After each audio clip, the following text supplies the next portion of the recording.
अस्सलाम वालेकुम। कैसे हैं आप सब लोग? उम्मीद करता हूँ आप सब खैर खैरियत से ठीक ठाक और मज़े में होंगे। मौसम जो है वो आज थोड़ा बहुत ख़राब है यार। मतलब कि हल्की हल्की बारिश अभी लगी हुई है और काफ़ी जो है वो ठंड हुई हुई है।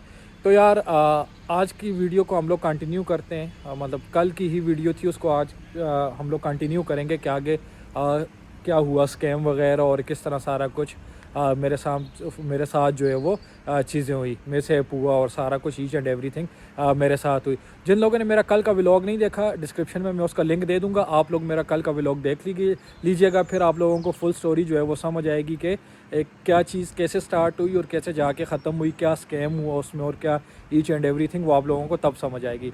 तो यार वीडियो स्टार्ट करते हैं आज की। आप लोगों को पता है अरेस्ट हुआ, गाड़ी मेरी जो है वो सीज़ होगी, ईच एंड एवरीथिंग आप लोगों को पता है।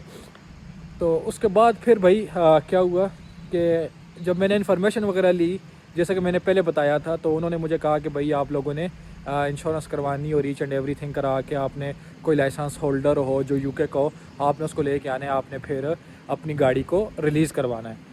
इस हवाले से यार मेरे एक बंदे से कांटेक्ट हुआ था और उसको मैंने कहा, बात हुई कि यार इस तरह मेरी गाड़ी का इशू बना है, इस तरह जो है वो सारा सिनेरियो मैंने उसको बताया। उसने कहा जी आप टेंशन ना लें, बेफिक्र रहें, आपका काम जो है वो मैं करवा दूंगा। और जिस बंदे से मैंने काम करवाया था वो एक रेफरेंस के थ्रू मैं उसके पास गया था, एक दोस्त था, उसके आगे ही समझ लें दोस्त था, उसने मेरा जो है ये वाला मेरे साथ स्कैम किया, मेरे साथ ये जो है वो फ्रॉड किया उस बंदे ने।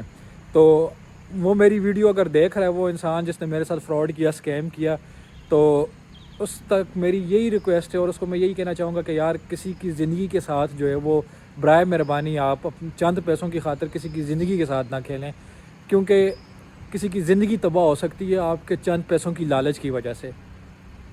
तो यार फ़िलहाल तो ठंड बहुत है बाहर और मैं अभी गाड़ी में ही बैठता हूँ। टेंशन नहीं लेनी, आपके भाई ने अभी जो है वो लाइसेंस अपना बनवा लिया है भाई, अभी कोई फ़िक्र नहीं है, अभी हम खुले डुले होके जो है वो घूम सकते हैं। तो यार गाड़ी में बैठता हूँ, बारिश भी लगी हुई है, गाड़ी में बैठता हूँ और आगे की स्टोरी फिर आपको बताता हूँ मैं सारी। अच्छा, बंदे से ना जब बात वगैरह हुई, सारा कुछ मैंने उससे डिस्कस किया। इसी दौरान ना मैं काफ़ी लोगों से पूछ रहा था कि यार किस तरह करना चाहिए, क्या नहीं करना चाहिए। तो यार मैं आपको एक हकीकत बात बताऊँ ना, किसी इंसान को कुछ भी नहीं पता, सब जो है वो अपने से ही बातें करते रहते हैं, किसी को किसी चीज़ का कोई आइडिया नहीं होता। वो कहते हैं ना जितनी मुँह उतनी बातें। तो जितने से पूछा उनकी हर किसी की अलग अलग स्टोरी थी, हर किसी ने अलग अलग तरीके से बताया। किसी ने कहा जी भाई आपकी पर्सनल इंश्योरेंस पे भी गाड़ी आपकी निकल आती है, किसी ने कहा जी आपकी जो है वो बिज़नेस इंश्योरेंस हो फिर गाड़ी निकल के आएगी, किसी ने कहा जी आपके पास जो है वो क्या कहते होते हैं नॉर्मल इंश्योरेंस हो, जो हम लोग वैसा नॉर्मली यूज़ करते हैं या नॉर्मली गाड़ी चलाने के लिए हम लोग यूके में इंश्योरेंस करवाते हैं, उससे आपकी जो है वो गाड़ी रिलीज़ हो जाएगी। लेकिन इसके लिए बाद में मुझे पता चला कि एक इम्पाउंड इंश्योरेंस होती है, जो स्पेशल किस्म की इंश्योरेंस होती है। जब गाड़ी जो है वो आपकी हो जाए, पुलिस वाले उसको पकड़ लें, तो जिस तरह पाकिस्तान में सुपरदारी वगैरह होती है, इधर जो है वो एक इम्पाउंड इंश्योरेंस होती है, वो मंथ के लिए होती है। आप वो करवाते हो तो आपकी गाड़ी रिलीज़ होती है। तो फिर बादशाह तो उस बंदे से उसने कहा जी भाई ठीक है मैं आपकी इंश्योरेंस करवा दूंगा, मैं आपसे जो है वो 250 पाउंड अपनी फ़ीस लूँगा। मैंने कहा ठीक है यार, मुझसे 250 पाउंड आप फ़ीस ले लो, कोई इशू भी नहीं है, आप लेकिन मेरा काम जो है वो मुझे करा दो। उसने कहा ठीक है। उसने मुझसे जो है वो तकरीबन 250 पाउंड उसने मुझसे अपनी सर्विस फ़ीस ली और इसके अलावा उसने मुझसे जो है वो अपना तकरीबन जो मेरी इंश्योरेंस की थी उसने गाड़ी के लिए इम्पाउंड इंश्योरेंस वो उसने की थी तकरीबन 800 की, मतलब 1150 1200 या इस तरह 1000, इस तरह उसने जो है वो मुझसे लिया था। इंश्योरेंस वगैरह हुई, उसको इंश्योरेंस की डिटेल्स वगैरह दी, उसने मुझे करा के दी। उसने ना मुझे डॉक्यूमेंट सेंड किया। तो अब जिस दोस्त का मैं लाइसेंस यूज़ कर रहा था, मैंने उसके साथ भी डिस्कस किया। उसने कहा यार इसको बोलो कुछ हमें इस तरह का सर्टिफिकेट इशू करे, ये सर्टिफिकेट हमें इस तरह का दे जिसमें पता हो कि गाड़ी तुम्हारी है, ओनर तुम हो, लाइसेंस होल्डर मैं हूँ, insurance for the time being मेरे नाम पे हो रही है और गाड़ी में अपने लाइसेंस पे तुम्हारी गाड़ी जो है वो रिलीज़ करवाऊंगा।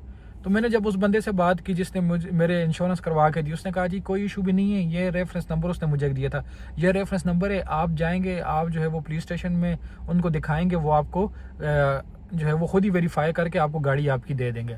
हमने कहा चलो ठीक है। उस टाइम तक जो है वो हम लोग डाउट में ही थे, मैं भी डाउट में था, मेरे साथ जो है दोस्त था वो भी डाउट पे था। हम लोग खैर चले गए पुलिस स्टेशन वहाँ पे हम लोग गए। उन्होंने पूछा जी भाई क्या मामला है, हमने कहा जी ये मैंने उनको बताया ये सीन है, इस तरह मेरी गाड़ी सीज़ हुई थी। तो उन्होंने कहा जी ठीक है कोई इशू नहीं है, आप हमें इंश्योरेंस दिखाएं। मैंने कहा जी इंश्योरेंस ये है, इंश्योरेंस रेफरेंस नंबर है। उस बंदे ने कहा आपके पास कोई सर्टिफिकेट या कोई इस तरह की चीज़ है? मैंने कहा नहीं मेरे पास सर्टिफिकेट नहीं, मेरे पास यही इंश्योरेंस रेफरेंस नंबर है और ये मैं आपको दे रहा हूँ। उसने कहा ठीक है। उसने मुझसे इंश्योरेंस रेफरेंस नंबर लिया, मैं गया, वो गया अंदर। भाई अंदर कोई उसने क्या कि वेरीफाई वगैरह किया पहले, तो उसको वो इंश्योरेंस नंबर वगैरह जो है ना रेफरेंस नंबर उसको नहीं मिला। वो फिर बाहर आया, उसने कहा यार इसके अलावा कोई आपके पास ऐसा डॉक्यूमेंट है या कोई ऐसी चीज़ है जिससे मैं आपकी इंश्योरेंस वेरीफाई करवा सकूँ? मैंने कहा यार नहीं मेरे पास तो नहीं है, मेरे पास सिर्फ यही है।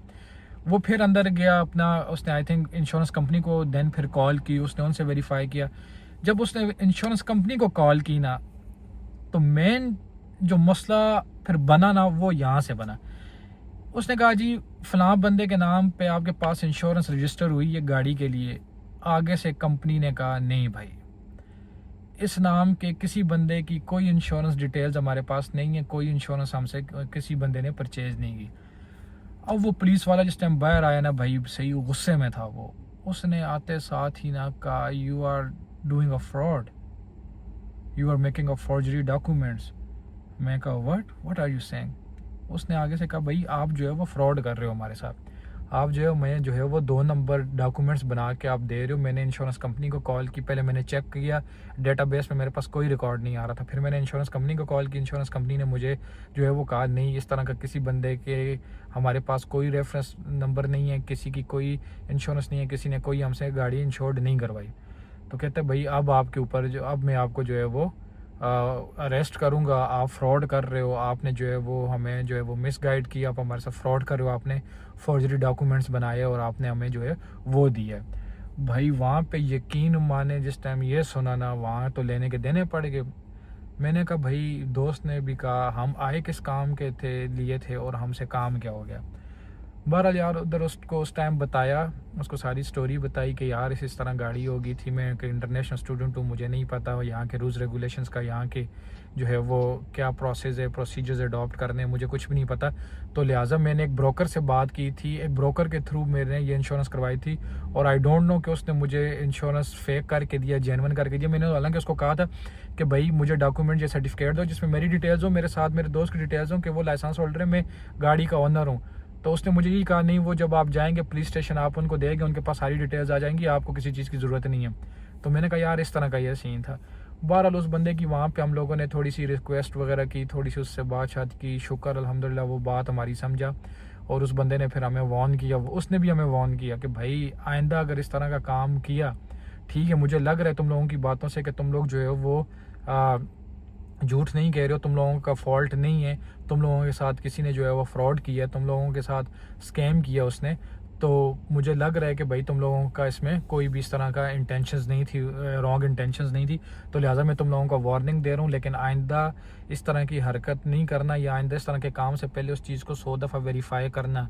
इन केस अगर इस तरह का हुआ तो उसने कहा कि भाई आपको पता है ये हीनियस क्राइम है, सीरियस क्राइम है, ये यूके में फोर्जरी डॉक्यूमेंट्स जो है वो अब बनाना, तो इसके लिए आप जो है वो जेल भी जा सकते हो। तो हमने कहा यार उसको रिक्वेस्ट वगैरह जैसे भी की, सारा कुछ किया, उसने हमें वहाँ से छोड़ा। उसने कहा यार अगर, फिर उसने कहा कि अगर आपने गाड़ी अभी अपनी लेनी है तो आपने दोबारा से प्रॉपर अथेंटिक इंश्योरेंस करा के फिर आपने आना है, फिर आपको गाड़ी मिलेगी, अदरवाइज़ आपको गाड़ी नहीं मिलेगी। तो वो काम भी, मतलब इंश्योरेंस जो मैंने कराई थी वो भी मेरी गई, ज़ाया हो गई थी। जो मैंने उसको सर्विस चार्जेस दिए थे वो भी ज़ाया हो गए थे। तकरीबन मेरी 2500 तक पाउंड तक की मेरी जो है वो गाड़ी थी, 2500 पाउंड तक की, वो भी गई।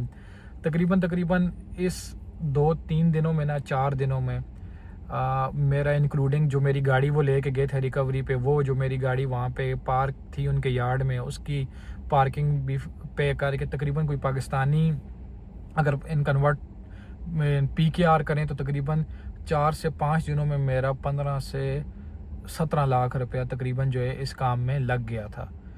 मतलब एक तो चीज़ गई, एक तो टाइम मेरा ज़ाया हुआ, एक तो मुझे तकलीफ़ उठानी पड़ी, ऊपर से मेरा जो है वो पैसा भी ज़ाया हुआ। चलें पैसे की कोई टेंशन नहीं है, चलें वो एक ज़ाहिर सी बात है, वो एक आने जाने की चीज़ होती है। लेकिन अब जिस बंदे ने मुझे इंश्योरेंस करा के दी थी वो था भी पाकिस्तानी, मेरे अब क्या बंदा है अपने लोगों से तवक्को करे कि अब हमारे लोग प्रदेश में या जो दूर दराज कंट्रीज़ में या अदर कंट्रीज़ में लोग रहते हैं, हमारे अपने लोग उनके क्या काम आएंगे, उल्टा वो फ्रॉड करते हैं, उल्टा वो उनको फंसाते हैं। तो मेरी सबसे यही रिक्वेस्ट है जितने लोग भी मुझे देख रहे हैं कि यार प्लीज़ चंद पैसों की खातिर ना आप अगले बंदे का कैरियर, अगले बंदे की ज़िंदगी जो है वो तबाह ना किया करें।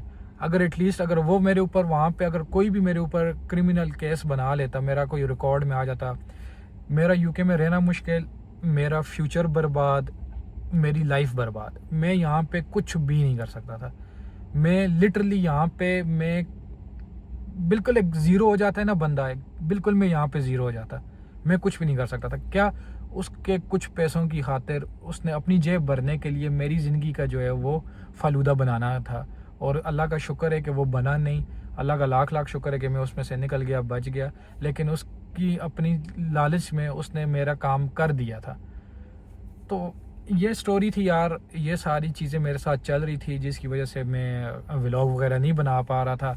हालांकि ये चीज़ें मेरी अभी तक मेरी फैमिली को, किसी बंदे को भी, किसी इंसान को भी ये चीज़ें मेरी फैमिली में नहीं पता, लेकिन मैं आपसे शेयर करना चाह रहा था इस वजह से कि यार चलो मेरी वजह से अगर कोई लोग बच सकते हैं ऐसे फ्रॉड से, ऐसी चीज़ों से, उनकी लाइफ सेव हो सकती है, उनके कैरियर सेव हो सकते हैं, तो मुझे ये चीज़ें लोगों तक पहुंचानी चाहिए, मुझे ये चीज़ें लोगों को बतानी चाहिए, ताकि अल्लाह ना करे कल को अगर उनके साथ ये चीज़ें होती हैं तो उनको आइडिया हो कि भाई हमने क्या प्रोसीजर अडॉप्ट करना है, क्या चीज़ें फॉलो करनी है, कैसे फ्रॉड से, लोगों के धोखों से, लोगों के स्कैम से जो है वो बचना है, कैसे अपने पैसे बचाने हैं, कैसे अपनी जान बचानी है, कैसे अपना टाइम बचाना है, ताकि ये सब चीज़ें लोगों को पता चल सकें।